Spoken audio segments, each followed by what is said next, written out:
kemi si brenda edhe jashtë, shembulli spektakolar i dështimit ishte Greqia.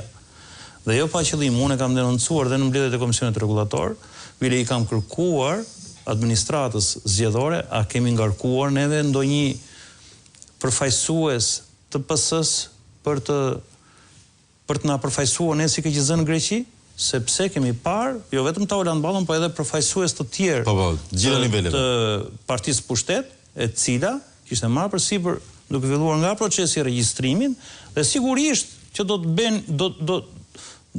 të bërtisnin me të madhe, do të bënin atë që bën në datën 11 maj, në datën 10 dhe 11 maj në Greqi.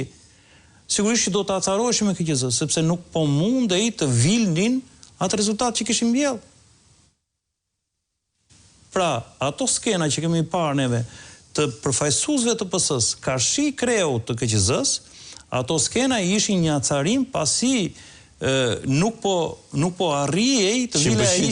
Po, nuk po arrijej të vile ai rezultat, prandaj kemi parë në atë acarim. Nuk ishte acarimi fare me sjelljen, se KQZ-ja në raport me Partinë Pushtet i ka bërë detyrat më së miri.